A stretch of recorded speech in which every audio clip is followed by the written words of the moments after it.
I wish, the minister himself is present today, because that would have been a very, interactive conversation. And when it comes to, talking about the media being, spreading hate speech or misinformation, your minister is the most fact-checked minister in the history of this country.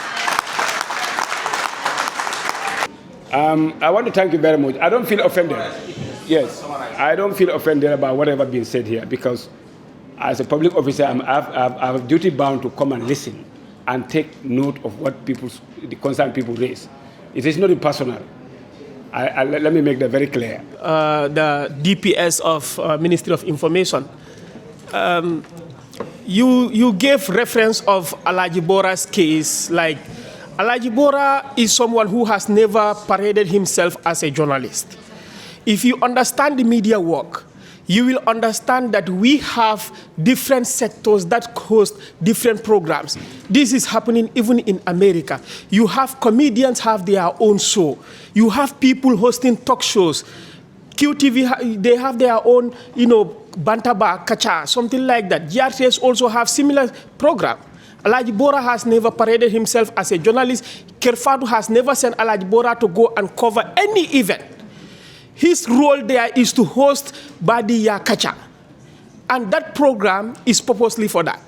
And secondly, I wish, the minister himself is present today, because that would have been a very, interactive conversation. But you as a technician, I now understand why the minister is misleading the public, because you as the technician, you are actually, sitting there and then misleading the public regarding the media. Kerfatu won the most compliant, taxpayers' money when I was there, because Kerfatu is registered. So saying that the online platforms are not registered or they are not regulated, I think that is, you are misleading the public. You don't know the facts regarding the online media. And secondly, what you people are also bringing in regarding the issue of this regulation. I call it regulation today because I'm a journalist. I want to be professional. But when I'm talking to people, I call it restriction.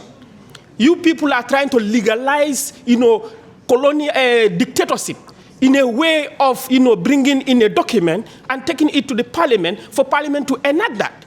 And that document, you are trying to legalize dictatorship.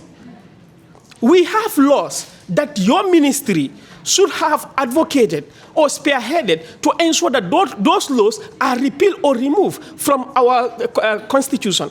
But your ministry has never taken any step to ensure that those, draconian laws in our constitutions are actually removed from the constitution. You've never done that. And when it comes to, talking about the media being, spreading hate speech or misinformation, your minister is the most fact-checked minister in the history of this country. Mr. Landing. Is it Landing? Landing. Yeah, Landing, I know we are very passionate about your questions. Landing, I can tell you, the Honorable Minister have attended so many forums where he addressed this issue, both nationally and internationally. He not being here is based on some very good reason. And I think asking me to come or any other person is not out of place. Yes, I may not be like him, because the information minister, I'm a technician. But a lot of these things I've taken part in it. I've taken part in the exercise where the minister sat with information commission, media commission to talk about this. And I've seen where sometimes the response is good, sometimes it's no. But I will try definitely to be able to represent him very well, although I cannot. I'm not a politician like him.